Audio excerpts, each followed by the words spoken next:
ይህ ግርታ መፈጠሩን ተከትሎ አካባቢውንም የአካል ጉዳተኞች ቁጥራቸው ጨመረ የተባሉትም ጦር ጉዳተኞችን ጭምር በምን ሁኔታ ላይ እንዳሉ ምን እየተደረጉ እንደሆነ በደንብ ያውቀዋልና እንግዳ ጋብዣለሁ። በስልክ መስመር ላይ ጋዜጠኛ አራያ ተስፋ ማርያም ጋር ትንሽ ቆይታ እናደርጋለን። በዓሉን በሰላማዊ መንገድ ለማክበር ከክልሉ ጊዜያዊ አስተዳደር በቂና አስተማማኝ ማረጋገጫ አግኝተናል። ወዴት እየሄድን ነው የሚያስብለው ይሄ ነው። እንግዲህ ወዴት ነው እየሄድን ነው የሚለው ጥያቄው ማንሳት ያስፈልገው በሰላማዊ መንገድ ለማክበር እንግዲህ አካል ጉዳተኞች ቁጥሩ በጨመሩን እንቶ እንደ አንድ ጉዳይ ቀደም አንስተናል። እንቶ ግን ኢትዮጵያ መሬት ላይ ትግራይ የኢትዮጵያ መሬት ከየትኛውም የኢትዮጵያ መሬት እንዲህ አይነት ከወገን ጋር ለሚከበር በዓል አይደለም። ለሰላምታም ለጉብኝትም ይከዳልና በዓሉን በሰላም መንገድ ለማክበር የጊዜው አስተዳደሩ በቂና አስተማማኝ ማረጋገጫ ምን ብሎስ ነው የሚሰጠው? ምንስ እንዳይፈጠር ስጋት ኖሮ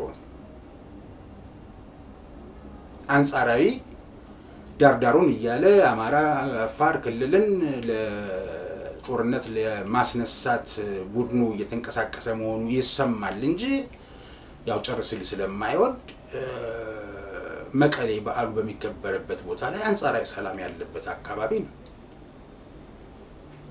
ጉዞ በአውሮፕላን ነው የሚሆነው።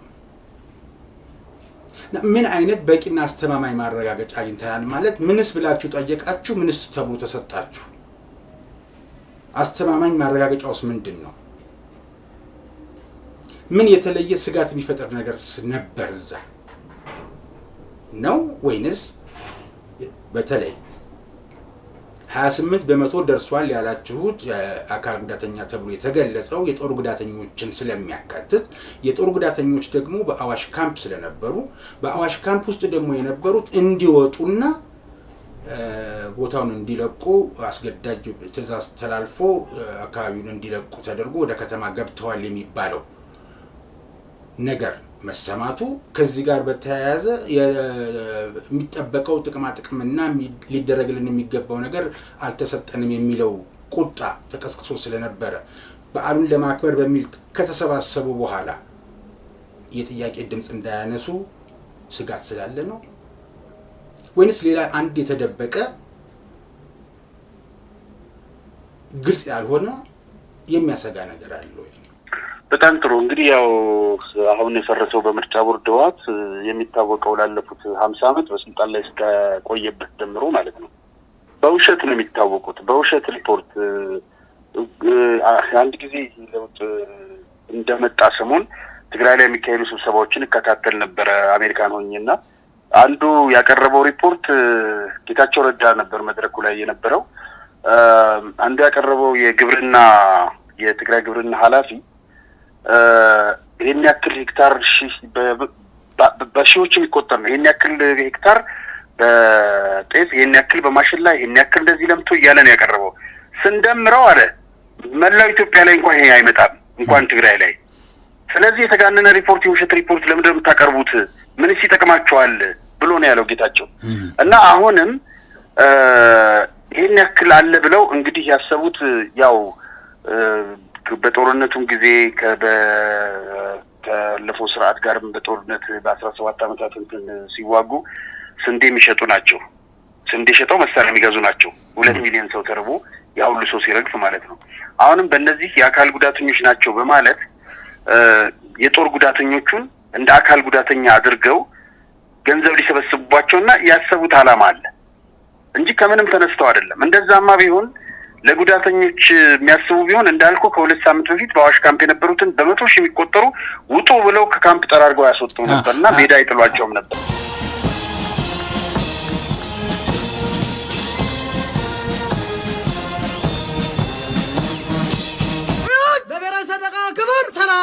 ጤና ይስጥልን ተመልካቾቻችን፣ ይህ በሳምንት አንድ ቀን ወደ እናንተ የምናደርሰው የሞርስ ሀሳብ የተሰኘው መሰናዷችን ነው። እንግዲህ እንደተለመደው በቅድሚያ መረጃዎችን እናስቀድማለን። የትግራይ ዓለም አቀፍ ምሁራን ማህበር የተመለከተ አንድ ግምገማ ከኤርትራ ጋር የተጀመረው ትብብር የትግራይን ዘላቂ ጥቅም አደጋ ላይ የሚጥል ከዚያም አልፎ የትግራይን ህዝብ ለኤርትራ መንግስት ዳግም ጭፍጨፋ አሳልፎ የሚሰጥ ነው ሲል ሪፖርት አውጥቷል። የክልሉ ጊዜያዊ አስተዳደር ሁሉን አካታች በሆነ እንደገና እንዲቋቋም እና ወደ ህጋዊ መንግስት የሚደረገው ሽግግር በነጻ ፍትሃዊና ነጻ በሆነ ምርጫ እንዲመራ በማድረግ ረገድ የሚመለከታቸው አካላት ኃላፊነታቸውን እንዲወጡ አሳስቧል። እንግዲህ እነዚህ የትግራይ ምሁራን ተቀማጭነታቸው በውጭ ሀገር ነው። ስለዚህ ይህንን ግምገማ አድርጎ በተለይ የትግራይን ህዝብ መልሶ ለማስጎዳት በሻዕቢያ አማካኝነት የበለጠ እንዲጎዳ ያደርጋልና ይህ እንዳይሆን አሁን የተፈጠረው ጥምረት እነሱ ጽምዶ የሚሉት እሱን በተመለከተ ያወገዘበት ሪፖርት ነው የመጀመሪያው። ሌላው የኢትዮጵያ ገዢው ብልጽግና ፓርቲ ቀይ ባህር ዳርቻ ላይ የባህር ኃይል ጣቢያ ማቋቋም ፍላጎት የደህንነት አመክንዮም ሆነ የደህንነት ትሩፋት የለውም ሲሉ የኤርትራዊ ማስታወቂያ ሚኒስትር የማነ ገብረ መስቀል ያጣጣሉበት ሐሳብ ለጥፈው ታይቷል። የጉዳዩ ዋና ውዝግብ የባህር በር አይደለም ያሉት የማነ ኢትዮጵያ ለንግድ አገልግሎት አዋጭ የሆኑ ስምምነቶች ላይ ለመድረስ በርካታ አማራጮች አሏት። የራስን የባህር በር ማግኘት የሚባለው አጀንዳ ግን አደገኛና የኢትዮጵያ ጎረቤቶችን ሉዓላዊነትና የግዛት አንድነት የሚጥስ መሆኑን ገልጸዋል። እንግዲህ በሉዓላዊ ግዛት ትዋሰኛለሽ በሚል የራሳቸውን ሀገር ኤርትራን ከማለት ባሻገር ሌሎች ጎረቤቶች ብሎ የጠሯቸው እንደማን እንደሆነ ስለማንስ ሉዓላዊ ግዛት እየተከራከሩ እንደሆነ ግልጽ ያደረጉት ነገር የለም። ሌላኛው የብልጽግና ፓርቲ አስገራሚ ይላሉ ሲቀጥሉ የራስን የባህር በር ጥያቄ ቀይ ባህር ዳርቻ ላይ የባህር ኃይል ጣቢያ ለማቋቋም ፍላጎት ያለው መሆኑን በተደጋጋሚ መግለጹ ነው ብለዋል። እንግዲህ የኢፍትሃዊ በሆነ መንገድ የባህር በሩን እንዳጣንበት እሳቸው የሚረሱት አይደለም። በባንችሮታም እንደተሰጣቸው ለማንም ከጀርባ ውልና ሰነድ ይዘው ይህን በቋሚነት ለአንተ ሰጥተናል ሲባል እንደነበር የሚረሱት አይመስልም። ግን የውጭ ወታደራዊ አዛዦች አሁን ሰሞኑን አሜሪካና ፈረንሳይ አዲስ አበባ ነበሩ። አንዳንድ ጊዜ የሚያደርጓቸው ተራ ብሏቸዋል። እሳቸው ተራ ጉብኝት ነው ያሉት አዲስ አበባ መምጣታቸውን። ይህንን አጣሙ አሰልቺ አካሄድ ብለው ለመተቸት ሞክረው ፓርቲው ይላሉ ብልጽግናን መሆኑ ነው። የአሜሪካ የአፍሪካ ወታደራዊ እዝ እንዲሁም የጣሊያን ባህር ኃይልና የፈረንሳይ ጦር ኃይል አዛዦች በኢትዮጵያ ያደረጓቸው ጉብኝቶች የባህር በር የማግኘት ፍላጎትን የሚደግፉ አስመስሎ አቅርቧቸዋል ብለዋል። እንግዲህ በእርግጠኝነት በዚህ ዕድሜ እንዲሟሸት ለምን እንደፈለጉ ግራ ነው የሚሆነው። እነዚህ አገራት በቀይ ባህር ላይ ምን አይነት ፍላጎትና አቋም እንዳላቸው ይታወቃል። የዛኑ ያክል በተቃራኒው ግብጽ፣ ሱዳን፣ አልቡርሃን ሱዳን እና ሻዕቢያ ያላቸውን ወታደሮቻቸውን ሳይቀር ሰጥቶ ማዋጋት ደረጃ ላይ ደርሰው የመሐመድ ሐምዳን ደጋሎን ሰራዊት በጋራ ሆነው ሲዋጉ እንደነበር የሚረሳ አይደለም። ይሄ ደግሞ ለአሜሪካ ለፈረንሳይ እና ለጣሊያን ምቹ አይደለም። በተለይ ለአሜሪካ አሁን በያዘችው አቋም የሶስቱን ሀገራት ማለት የህወሓትን ህወሓት የቀድሞ ህወሓት ማለት ነው የሻዕቢያን የሱዳንን እና የግብፅን ግንኙነት በተመለከተ ምን አይነት አቋም እንዳላት ይታወቃል። ስለዚህ ኢትዮጵያ የባህር በር ያስፈልጋታል። ኤርትራ ከሱዳን አልቡርሃን ከግብጽ ጋር ገጥማ የምታሳየው አረማመድም ለማንም ይጠቅም አይደለም ብለዋል ሀገራቱ። እንግዲህ በጨዋነት በዲፕሎማሲያዊ ቋንቋ የተገለጸ ነገር ነው። በዚህ ዙሪያ ካይሮ ስልክ ደውሉና የምርን እየሆነ ያለው ምንድነው ብለው መጠየቅ ትችላላችሁ። በኤክስ ገጽ ላይ የወጡ አለሁ ለማለት ያክል የማይሆን ልጥፍ በመለጠፍ ጊዜን ከማባከን በዚህ ጉዳይ ጊዜ አናጠፋም። ምክንያቱም የሀገር ውስጥ ሽምቅ ተዋጊዎችን እየደገፋቸው ቀለብና መሳሪያ እየሰጣቸው ኢትዮጵያ በዚህ በያዘችው ፍጥነት ወደፊት የምትሄድ ከሆነ ሱዳን ሄደን ከሰላና ገዳሪፍ ላይ ጥሩ እንቅልፍ እንተኛለን ብላችሁ ከሆነ ዲጂታል ሚዲያዎቻችሁም ታጣቂዎቹም ህዋትም ጨዋታው ፈረሰ ዳቦ ተቆረሰ የሚለውን የካይሮን መልእክት ከሰሙ ቆይተዋል። ለቅሶ ለመድረስ ትቢት ነጠላቸውን እየዘቀዘቁ ድረት እየጣሉ ነው። እንዴት እናንተ አልሰማችሁም ብሎ መጠየቅ ይቻል ይሆናል። ግን ያው የእርጅና ጉዳይ ሆኖ ጆሮም እምቢ ይል ይሆናልና ይሄ አይሰማ ይሆናል። ሌላው መረጃ ጂንካ ከተማን ጨምሮ ለሁሉም መዋቅር የትራፊክ ፍሰትና የጸጥታ ዘርፍ አስተባባሪዎች አንድ መልእክት ተላልፏል። በዚህ መሰረት ከክልል በወረዳው አቅጣጫ መሰረት አገር አቋራጭ ትራንስፖርት ለአንድ ሳምንት የታገደ ሲሆን በከተማ የሁለት እግር ተሽከርካሪዎችና የታክሲ አገልግሎት የሚሰጡ ተሽከርካሪዎች በዞን ውስጥ የሚኖሩ የትራንስፖርት እንቅስቃሴዎች በቀጣይ ቀናት ውስጥ ውሳኔ እንደሚሰጥባቸው ተመላክቷል። እንግዲህ ይሄ የሆነበት ዋናው ምክንያት የጂንካ ላይ ነው። መጀመሪያ ላይ ተገኘ የተባለው የማርበርግ በሽታ ተጠቂ የሆነ ሰው በአሪዞን ጂንካ ከተማ የተከሰተው እና ጂንካን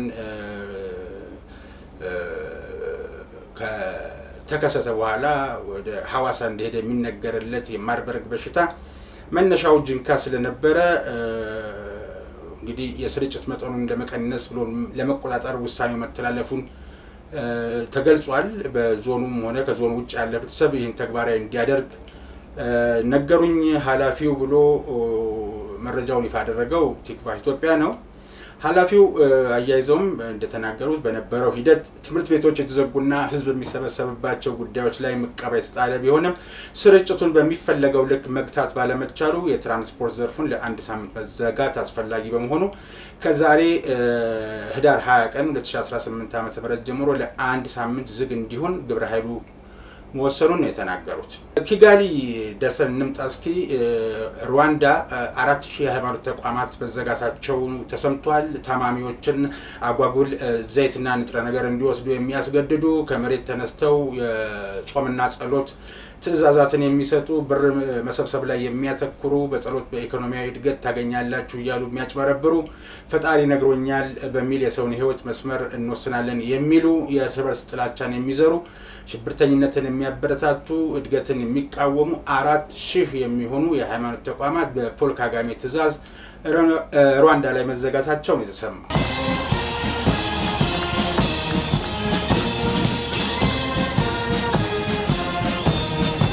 የሰሙት የተወዳጁና የተመራጩን የሞርስ ኮሚኒኬሽን ድምጽ ነው።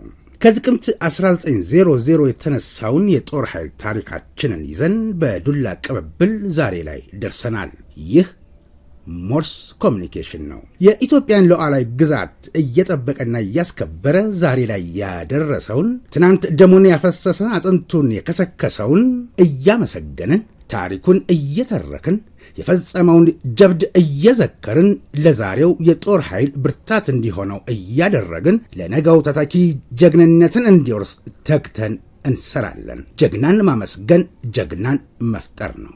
ኢትዮጵያንና ጀግኖቿን ያለ ሰብስክራይብ፣ ሼር፣ ላይክ ያድርግ። ይህ ሞርስ ኮሚኒኬሽን ነው። የኢትዮጵያን አምላክና የኢትዮጵያን ሕዝብ ይዞ የሚወድቅ የለም። ይህ ሞርስ ኮሚኒኬሽን ነው።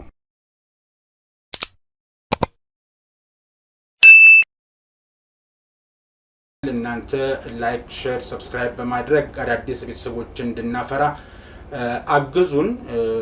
በቀጥታም ስርጭት የምንጀምርበትን ሁኔታም ለማመቻቸት እንዲሁም ደግሞ ስራዎቻችንን ከሰኞ እስከ አርብ የዜና ጊዜ፣ ቅዳሜ የሞርስ ሀሳብ፣ እሁድ መደበኛው ወታደራዊ ፕሮግራም እንደተለመደው የምናቀርብበትን ሁኔታ አጠናክረን ለመቀጠል የእናንተ እገዛ ያስፈልገናል። ምናልባትም በቁሳቁስ መሟላት እና በገንዘብ ድጋፍ ለማድረግ የምትፈልጉ አድራሻችን እና የባንክ ሂሳብ ቁጥራችንን እዚህ በተምብለኑ ግርጌ ያስቀምጠንላችኋል። የቻላችሁትን እገዛ ብታደርጉ ስራችን አጠናክረን የሰው ኃይልም ጨምረን በበሳል ሁኔታና በጥራት ወደ እናንተ የምንደርስበት ሁኔታ ይፈጠራል ማለት ነው። ስለዚህ በድጋሚ አስታውሳችኋለሁ፣ ላይክ፣ ሰብስክራይብ፣ ሼር ማድረጋችሁን አትዘንጉ።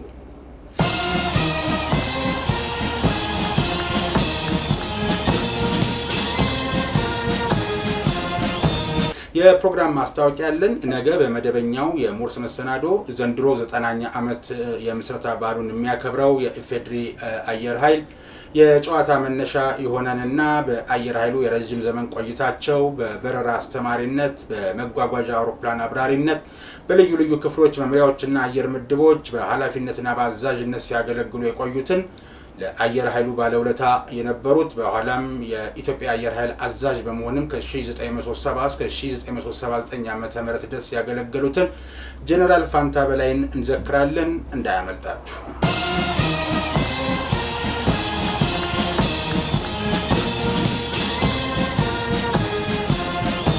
አሁን ወደምንወያይበት የሞርስ ሐሳብ ነው የምናልፈው። ዓለም አቀፍ የአካል ጉዳተኞች ቀን በዓለም ለ34ኛ ጊዜ በአገራችን ደግሞ ለ33ኛ ጊዜ ህዳር 24 ቀን ይከበራል። በዓለም አቀፍ ደረጃ የሚከበረው ይህ ዕለት አካል ጉዳተኞችን የሚያካትት ማህበረሰብ መገንባት ለተሻለ ማህበራዊ እድገት በሚል መሪ ቃል ነው የሚከበረው። እንግዲህ ትንሽ ይሄንን እንደ ሐሳብ ወደ እናንተ ጋር ማምጣት ያስፈልገበት ዋናው ምክንያት በዓሉ የሚከበረው መቀሌ ነው። መቀሌ ሲከበር ደግሞ ዋናው ምክንያት ትግራይ ክልል ከፍተኛ የአካል ጉዳተኞች ቁጥር በመያዟ የዘንድሮው የአካል ጉዳተኞች ቀን በመቀሌ ይከበራል ነው የተባለው። አያይዞም በክልሉ የአካል ጉዳተኞች መጠን 28 በመቶ ደርሷል ነው የተባለው። እንግዲህ አሁን በሚሰማው አይደለም በሚታየው ጉዳተኞች ቁጥራቸው ጨምሯል እውነት ነው። ግን የአካል ጉዳትና የጦር ጉዳት የሚለውን መለየት የሚያስፈልግ ይመስላል። ምክንያቱም ክልሉ የአካል ጉዳተኞች መጠን ቁጥሩ ሊያሻቅብ የሚችልበት ዋነኛው ምክንያት ህወሓት የተባለው አሁን በምርጫ ቦርድ እውቅና የተነፈገው ቡድን ተው እየተባለ ገብቶበት በነበረው ጦርነት ሳቢያ ወጣቶች ወንዶችም ሴቶችም ከፍተኛ የሆነ የጦር ጉዳት ደርሶባቸዋል፣ አካላቸውን አጥተዋል። ግን የት ነው የተቀመጡት የሚለውን ማስተዋል ወይም መጠየቅ ያስፈልጋል። እነሱ ተጨምረው ነው 28 በመቶ የደረሰው ነው ወይንስ በተፈጥሮ እና በሰው ሰራሽ ከዚህ ከጦርነቱ ባሻገር የአካል ጉዳት ደርሶባቸው የተወለዱት ወይም ደግሞ አካል ጉዳት ደርሶባቸው የሚገኙ የማህበረሰብ ክፍሎች ናቸው ወይ 28 በመቶ የተባለው? የትኛው እንደሆነ አልተለየም። ይህ ጦር ጉዳተኞችን የሚጨምር ከሆነ እንግዲህ ይጨምራል። ቁጥሩ 28 በመቶ ደርሷል የተባለበትና ቤትና ህዝብ ቁጥር ባልተደረገበት ሁኔታ ቁጥሩ ማሻቀቡ የተገለጸበት ምክንያት የጦር ጉዳተኞች ቁጥራቸው የጨመረ መሆኑ በተለያየ አጋጣሚ ስለሚገለጽ ነው እንጂ በቤትና ህዝብ ቆጠራ ይህን ያክል የአካል ጉዳተኞች አሉ ተብሎ ይፋ ባልተደረገበት ሁኔታ ቁጥሩ ከዚህ ያንሳል ይበልጣል የሚለውን ነገር ማነው ሊያረጋግጥ የሚችለው የሚለው ነገር እየተነሳ ነበር ሰሞኑን። እንግዲህ በተለያዩ ጥናቶች ክልሉ የከፍተኛ አካል ጉዳተኞች ቁጥር መኖሩ ተገልጿል ነው ያለው። የትኞቹ ጥናቶች የትኞቹስ የአካል ጉዳተኞቹ እና የጦር ጉዳተኞቹ? ስለዚህ ይሄ ባልተለየበት ሁኔታ ጥናቱን ይፋ ባልተደረገበት ሁኔታ የዘንድሮው የዓለም የአካል ጉዳተኞች ቀን መቀሌ ማክበር ያስፈለገው በዚህ ቁጥር ማሻቀብ ሳቢያ ነው ተብሏል። ቁጥሩ እዛ ባይደርስስ ኖሮ የት ነበር የሚከበረው? ወይንስ ቁጥሩ የጨመረበት ቦታ እየተፈለገ ነው ወይ የሚከበረው? ምናልባት እንደ ብሔራዊ የአካል ጉዳተኞች ማህበራት ፌዴሬሽን በፌዴሬሽን ደረጃ ሌሎችም የአካል ጉዳተኞች ማህበራት የተሰባሰቡበት ዣንጥላ ወይ መሰባሰቢያ ፌዴሬሽን ስለሆነ ይፋ ቢያደርገው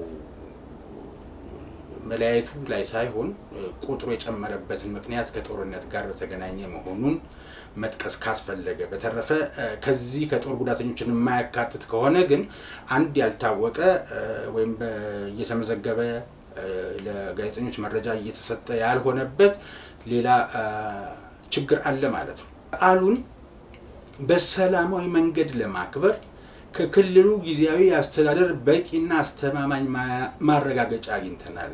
በዓሉን በሰላም መንገድ ለማክበር የጊዜው አስተዳደሩ በቂና አስተማማኝ ማረጋገጫ ምን ብሎስ ነው የሚሰጠው? ምንስ እንዳይፈጠር ስጋት ኖሮ አንጻራዊ ዳርዳሩን እያለ አማራ አፋር ክልልን ለጦርነት ለማስነሳት ቡድኑ እየተንቀሳቀሰ መሆኑ ይሰማል እንጂ ያው ጨርሶ ስለማይወድ መቀሌ በዓሉ በሚከበርበት ቦታ ላይ አንጻራዊ ሰላም ያለበት አካባቢ ነው። ጉዞ በአውሮፕላን ነው የሚሆነው። ምን አይነት በቂና አስተማማኝ ማረጋገጫ አግኝተናል ማለት ምንስ ብላችሁ ጠየቃችሁ? ምንስ ተብሎ ተሰጣችሁ? አስተማማኝ ማረጋገጫውስ ምንድን ነው? ምን የተለየ ስጋት የሚፈጥር ነገር ነበር እዛ ነው ወይንስ በተለይ 28 በመቶ ደርሷል ያላችሁት አካል ጉዳተኛ ተብሎ የተገለጸው የጦር ጉዳተኞችን ስለሚያካትት የጦር ጉዳተኞች ደግሞ በአዋሽ ካምፕ ስለነበሩ በአዋሽ ካምፕ ውስጥ ደግሞ የነበሩት እንዲወጡና ቦታውን እንዲለቁ አስገዳጅ ትዕዛዝ ተላልፎ አካባቢውን እንዲለቁ ተደርጎ ወደ ከተማ ገብተዋል የሚባለው ነገር መሰማቱ ከዚህ ጋር በተያያዘ የሚጠበቀው ጥቅማጥቅምና ሊደረግልን የሚገባው ነገር አልተሰጠንም የሚለው ቁጣ ተቀስቅሶ ስለነበረ በዓሉን ለማክበር በሚል ከተሰባሰቡ በኋላ የጥያቄ ድምጽ እንዳያነሱ ስጋት ስላለ ነው። ስለዚህ አንዳንድ ጊዜ ይሄንን የሳቸውን የኢትዮጵያ አካል ጉዳተኞች ማህበራት ፌዴሬሽን ፕሬዝዳንት አባይነህ ጉጆን ሐሳብ የሴቶችና ማህበራዊ ጉዳይ ሚኒስቴር አጠናክሮታል። ሚኒስትር ዴኤታ ሁሬ አሊ ምንድነው ያሉት? ይህን ጉዳይ አስተዳደሩ ሙሉ ኃላፊነት በመውሰድ ዝግጅቱን ጨርሶ እየጠበቀን ነው። አዘጋጅ ከተማ ስለሆነ ዝግጅቱን የተመለከተ መሰናዶ ነው ወይንስ የፌዴሬሽኑ ፕሬዝዳንት እንዳሉት በሰላማዊ መንገድ ለማክበር በቂና አስተማማኝ ማረጋገጫ የተባለው ነገር ከሰላምና ከጸጥታ ጋር የተገናኘ ነገር ሆኖ ነው ወይ አስፈላጊውን ዝግጅት ጨርሶ እየጠበቀ ያለ? የተለየ የተሸፈነ ጉዳይ ያለ ይመስላል። ለሰሚው ግራ ነው የሚያጋባው።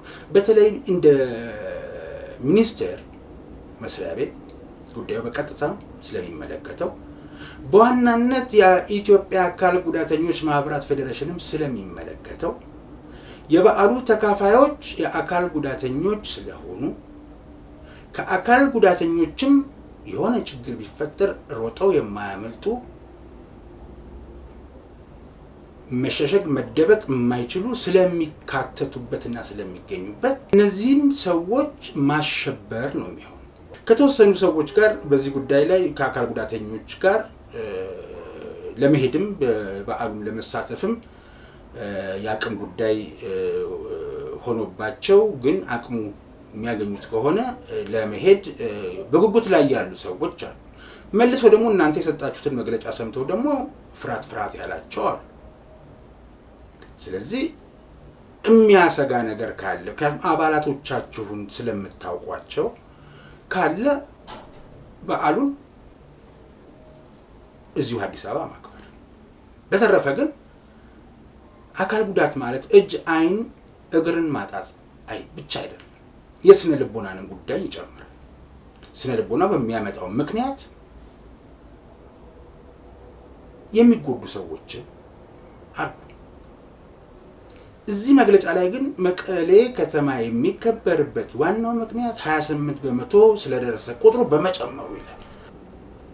እንዴት ነው እንደ ፌዴሬሽንም እንደ ሚኒስቴር መስሪያ ቤትም በኋላ የዕለት ዕለት በሪፖርት በመክፈቻ ንግግር በፓናል ዲስከሽን ሊነሱ የሚችሉ ሐሳቦችን ከወዲሁ እንደ የምስራች ላብስራችሁ አይነት ዜና መሰለና የሞራል ተጠያቂነትን አያመጣም ወይ? በዚህ ዙሪያ ላይ ቀርቦ ሊጠይቋችሁ የሚችሉ ሰዎች ሊጠይቋችሁ ይችላሉ። አጥጋቢ የሆነ መልስ ስጧቸው። ይህ ግርታ መፈጠሩን ተከትሎ አካባቢውንም የአካል ጉዳተኞች ቁጥራቸው ጨመረ የተባሉትም ጦር ጉዳተኞችን ጭምር በምን ሁኔታ ላይ እንዳሉ ምን እየተደረጉ እንደሆነ በደንብ ያውቀዋልና እንግዳ ጋብዣለሁ። በስልክ መስመር ላይ ጋዜጠኛ አራያ ተስፋ ማርያም ጋር ትንሽ ቆይታ እናደርጋለን።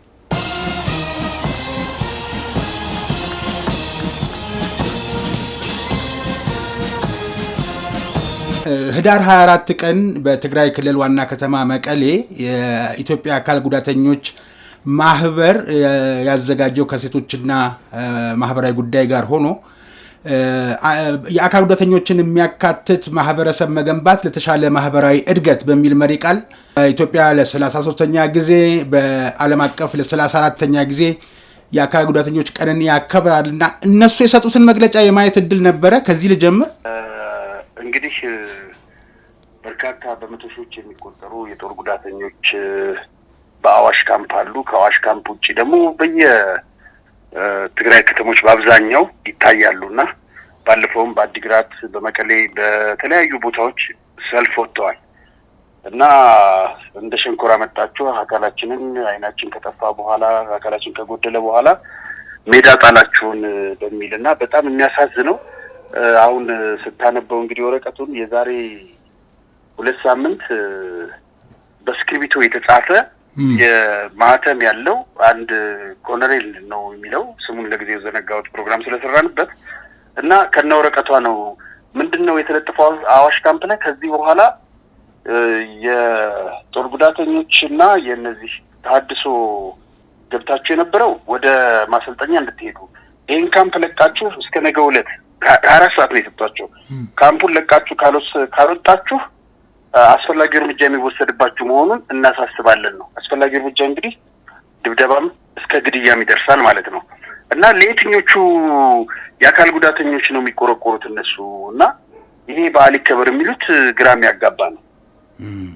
እንደው በትግራይ የህን ያክል ቁጥር ስለጨመረ ብሎ ማለትስ እንደው ከስነ ልቦና እንግዲህ አካል ጉዳት ሲባል የግድ አይን መጥፋት፣ እጅ መቆረጥ፣ እግር መቆረጥ አይደለም ስነ ልቦናንም ያካትታልና በትግራይ የአካል ጉዳተኞች ቁጥር በመጨመሩ ተብሎ ባልተጠና የህዝብና የቤት ቆጠራ ላይ እርግጥ ነው ጦርነቱ ያስከተላቸው አደራዳሪ የነበሩት የናይጄሪያዊ ቀድሞ ፕሬዝዳንት ኦሉሴጉን ኦባሳንጆ የሰጡትም አሃዝ አለ በአካል ጉዳት ሳይሆን እንዲሁ በመሰዋት ደረጃ መስዋዕት የሆኑት ይህን ያክል ቁጥር አለ በሚል የትኛው ቁጥር ተደርጎ ነው ይህንን ማለት የስነ ልቦና ጉዳት አያመጣም ወይ የሚለውን ነገር የሚያነሱ ሰዎች አሉ። አንተ ምን ትላለህ?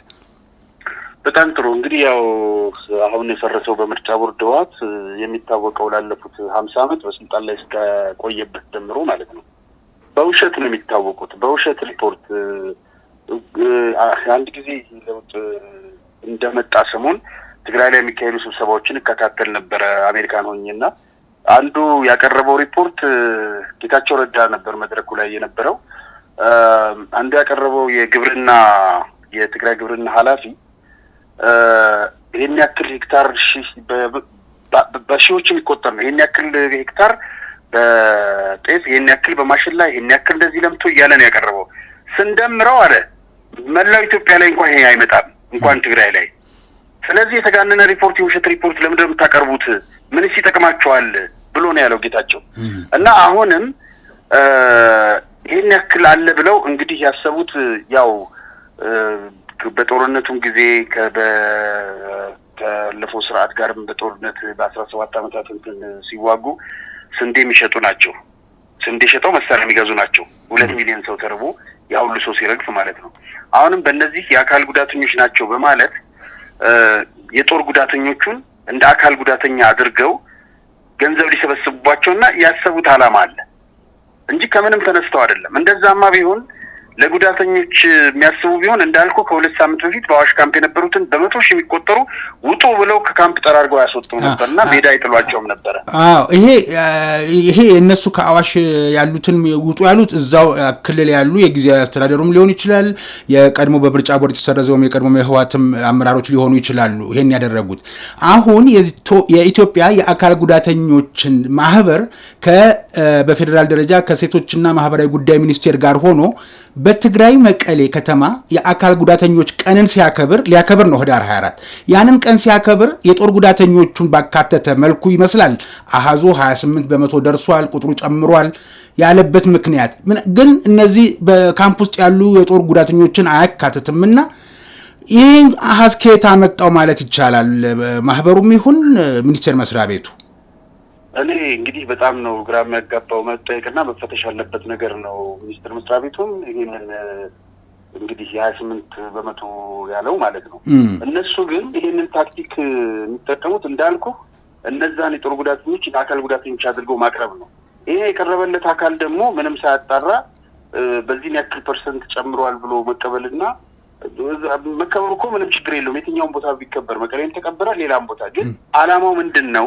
ሁለተኛ ደግሞ በትክክልስ እነዛ የአካል ጉዳተኞች ናቸው ወይ ብሎ መፈተሽና መጠየቅ ተገቢ ይመስለኛል። እንዲሁ በአንድ ጊዜ ውሳኔ ላይ ከመደረሱ በፊት ማለት ነው። ከልብ አመሰግናለሁ። ጊዜን ወሰድኩ።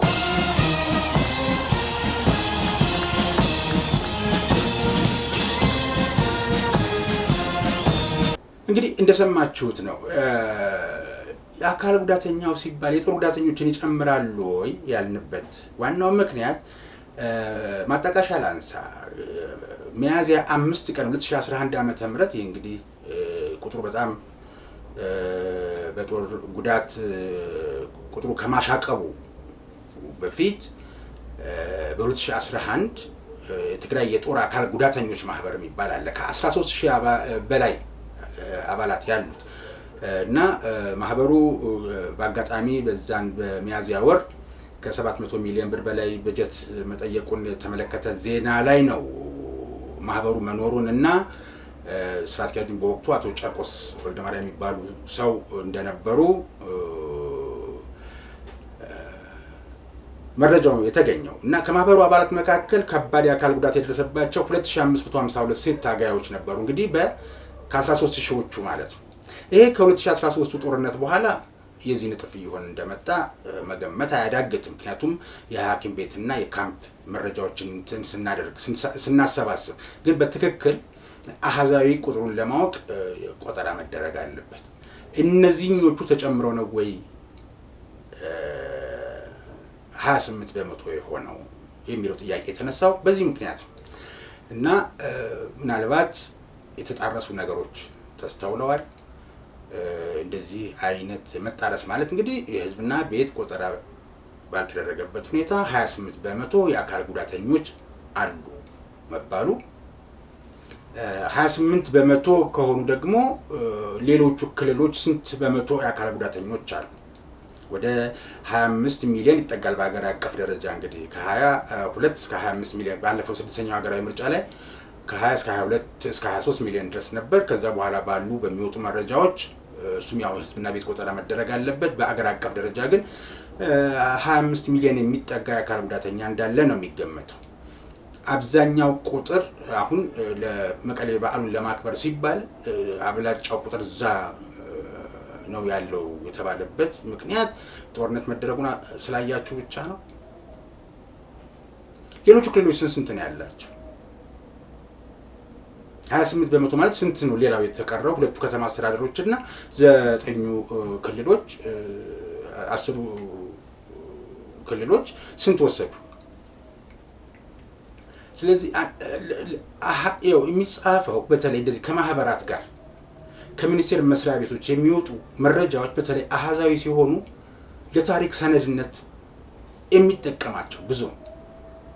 ስለዚህ ትክክለኛውን የተጣራውን ነገር ቢሆን ለሁሉም መልካም። ስለዚህ ይሄ ነገር ባይሆን ማለት ነው ወደፊት በተለይ ከአካል ጉዳት ጋር የተገናኘ ነገር ሲሆን የሚሸበረው የሚጨነቀው ብዙ። ምክንያቱም ክልሉ ላይ ያልጸዱና አሁንም እየተባሉ ያሉ የሚሰሙ ነገሮች አሉ። እርግጥ ዳር ላይ መሆኑ እውነት ነው። ወደ መሀል ሊመጣ ይችል ይሆናል። ግን በዓሉን እዛ እናከብራለን ብሎ የአካል ጉዳተኞችን እዛ ቦታ ጋር መውሰድ እንዲህ አይነት ስጋት ካለ መጀመሪያስ ተገቢነቱ እውነት ነው ወይ? የግድ ቁጥሩ ስለጨመረ ነው እዛ መከበር ያለበት? ቁጥሩ ባይጨምርስ የት ነበር የሚከበረው? ለማንኛውም በዚህ ጉዳይ ከተቻለ በዓሉ ከመድረሱ በፊት በዓሉ እንግዲህ ዝግጅትም ስለሚያደርጉ የፌዴሬሽኑን ፕሬዝዳንትም ስለሆኑ ላይመቻቸውም ከቻለ ከበዓሉ በኋላ በሞርስ ኮሚኒኬሽንም ባይሆን በሌላ ሚዲያ አቶ አባይነህ ጉጆን ለማናገር ሙከራ አድርጋለሁ።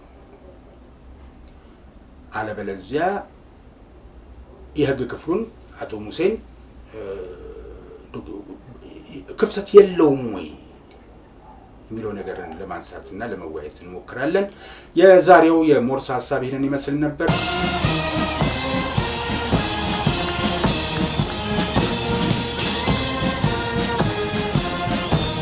ቀደም ሲል እንደነገርኳችሁ የኢትዮጵያ አየር ኃይል 90ኛ ዓመቱን የምስረታ በዓሉን ያከብራል። በ90 ዓመት ታሪክ ውስጥ ብዙ ታሪኮች ናቸው ያሉት። የኢትዮጵያ አየር ኃይል ሰንደቁ እንደታመነ ኢትዮጵያን ሉዓላዊ ግዛት እየጠበቀ የአፍሪካ ሀገራትን ወንድም ህዝቦችን እውቀቱን እያካፈለ የኖረ አየር ኃይል ነው። ብዙ ታሪክ ነው ያለው። ሌተናል ጀነራል ይልማ መርዳሳ የኢፌዴሪ አየር ኃይል ዋና አዛዥ እሳቸውን ከዚህ በፊት ጠይቂያቸው የነበረውን ታሪክ እሳቸው ለዚህ ኃላፊነት እስኪበቁ ድረስ በተለይ ከለውጡ በኋላ ሪፎርም በአየር ኃይል ላይ የተጀመረው ሪፎርም ምን ውጤት እንዳስገኘ ጭምር ያንን ለማስታወስ መለስ ብለን ታሪክን የኋሊት ብለን እንቃኛለን። ግን ነገ በመደበኛው የሞርስ መሰናዶ የዚህ ታላቅ ተቋም ባለውለታና አመራር የነበሩትን ጀነራል ፋንታ በላይን እንዘክራለን። እንዳያመልጣችሁ። የዛሬው የሞርስ ሐሳብ በዚሁ አበቃ። ጤና ይስጥልኝ።